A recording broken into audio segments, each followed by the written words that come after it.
Friends, જય જિનેન્દ્ર, જય શ્રી કૃષ્ણ. લવ at first બાઇટમાં તમારું સ્વાગત છે. આજે હું તમારી સાથે શેર કરીશ પુલાવની રેસીપી. જો તમને મારી રેસીપીઓ ગમતી હોય અને મારી ચેનલને સબસ્ક્રાઈબ ન કરી હોય તો સબસ્ક્રાઈબ કરજો. વેજીટેબલ પુલાવ તો બધા બનાવતા જ હોય છે, પણ વેજીટેબલ્સની સાથે પ્રોટીનથી ભરપૂર ફણગાવેલા મગ મિક્સ કરીને પુલાવ બનાવશું, એટલે કે મગ પુલાવ બનાવશું. એની માટે મેં અહીંયા અડધો કપ મગ લીધા છે અને પાણીથી વોશ કરીને રાત્રે પલાળી દીધા છે. સવારે આપણે ચેક કરશું તો મગ પલળી ગયા છે અને સાઇઝમાં ડબલ થઈ ગયા છે. હવે એમાંથી પાણી કાઢીને પાછું એકવાર વોશ કરી લેશું. બધા મગને એક ટોવેલ પર કાઢી લેશું અને આવી રીતે મગને સૂકા કરી લેશું. મગને એકદમ ડ્રાય નથી કરવાના, થોડું મોઇશ્ચર રહેવા દેવાનું છે. પછી અને એક બાઉલમાં કાઢીને ઢાંકણ ઢાંકીને 6 to 7 hours માટે રહેવા દેવાના છે. 6 hours પછી આપણે ચેક કરીશું. તમે જોઈ શકો છો સ્પ્રાઉટેડ મગ રેડી થઈ ગયા છે. હવે આપણે મગને બાફી લેશું. એની માટે કુકરમાં 1 ટીસ્પૂન ઓઇલ લેવાનું છે અને 1/4 ટીસ્પૂન હળદર લેવાની છે અને એમાં ફણગાવેલા મગ નાખવાના છે. સ્વાદ પ્રમાણે મીઠું નાખવાનું છે અને બધું બરાબર મિક્સ કરી લેવાનું છે.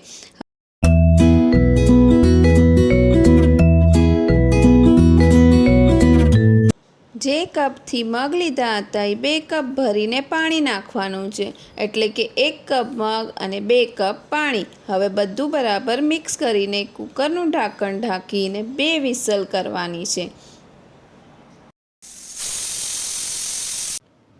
કુકરમાંથી બધી હવા નીકળી જાય પછી આપણે કુકરને ખોલશું અને ચેક કરીશું. મગ બરાબર બફાઈ ગયા છે અને એમાં પાણી પણ નથી રહ્યું.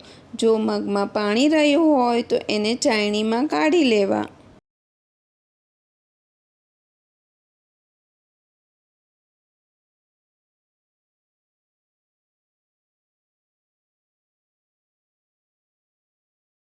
કપ મગ સામે 1 કપ બાસમતી ચોખા લીધા છે. તમે રેગ્યુલર જે ભાત માટે ચોખા વાપરતા હોય એ પણ યુઝ કરી શકો છો. ચોખાને 2-3 ટાઈમ્સ બરાબર વોશ કરીને એમાં પાણી નાખીને 10 મિનિટ માટે પલાળી રાખવાના છે. 10 મિનિટ પછી ચોખામાંથી પાણી કાઢી લેવાનું છે. હવે ગેસ ઉપર એક તપેલીમાં 3 ગ્લાસ પાણી નાખીને ઉકળવા દેશું.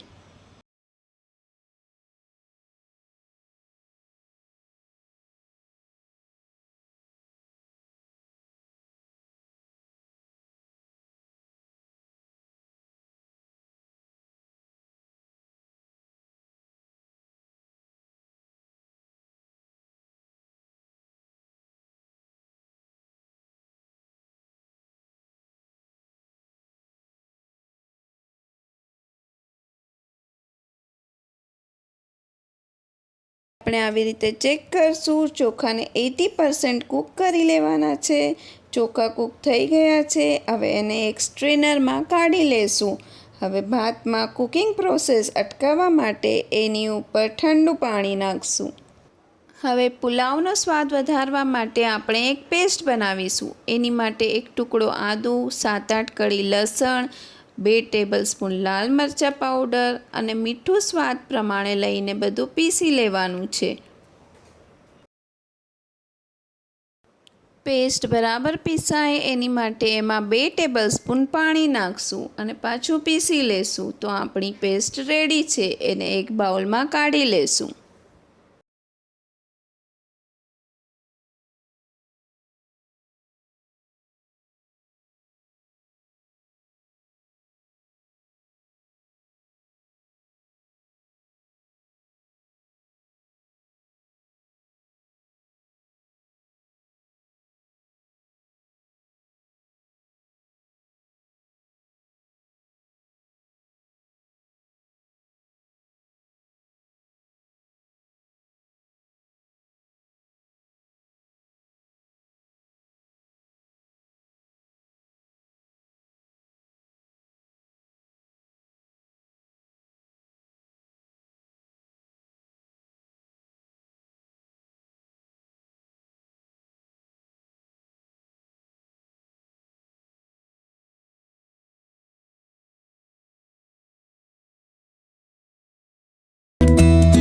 ઇન્ગ્રેડિયન્ટ્સમાં મેં બધા વેજીટેબલ્સની સાથે 2 લીલા મૂળા મરચાં, હાફ ટીસ્પૂન જીરું, હાફ ટીસ્પૂન હળદર, 1 તમાલપત્ર, 3 લવિંગ, 3 ટેબલસ્પૂન ઓઇલ, 1 ટેબલસ્પૂન બિરયાની મસાલો, ગાર્લિક પેસ્ટ અને સોલ્ટ લીધા છે.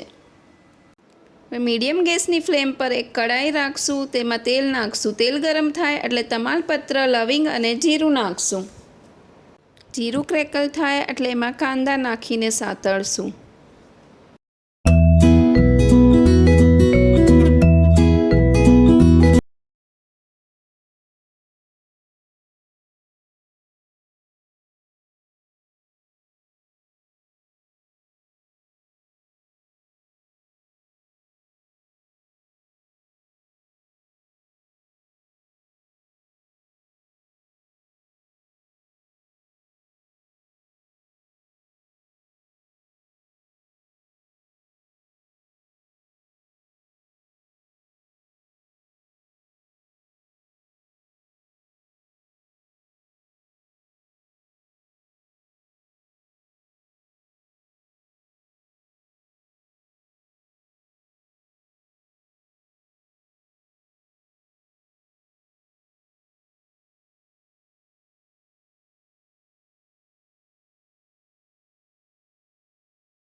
ને રહેવા દેવાનું છે, જેથી બધા જ મસાલાનો ટેસ્ટ પુલાવમાં બેસી જાય. 3 મિનિટ પછી ચેક કરશું. આપણો પુલાવ રેડી થઈ ગયો છે. હવે એમાં અડધું લીંબુનો રસ નાખીને મિક્સ કરી લેશું.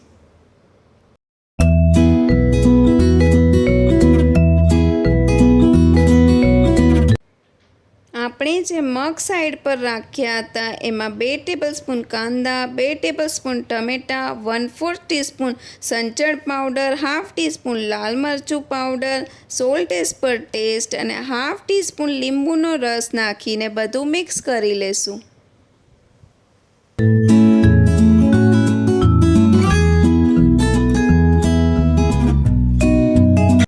સ્પ્રાઉટેડ મગનું સલાડ રેડી છે. કોથમીરથી એને ગાર્નિશ કરીશું. આપણે બધા જમવા સાથે કાકડી, ટમેટાં કે બીજા વેજીટેબલ્સના સલાડ લેતા હોઈએ છે. તો હવે એકવાર સ્પ્રાઉટેડ મગનું સલાડ બનાવી જોજો, જે ટેસ્ટી પણ છે અને હેલ્ધી પણ છે. બાળકોને જો આ રીતે મગ પુલાવ અને સ્પ્રાઉટેડ મગનું સલાડ બનાવીને આપશો તો એ જરૂરથી ખાશે. હવે આપણે મગ પુલાવને સર્વ કરીશું અને ઉપરથી પોટેટો સેવ, સ્પ્રાઉટેડ સલાડ અને કોથમીરથી ગાર્નિશ કરીશું. મગ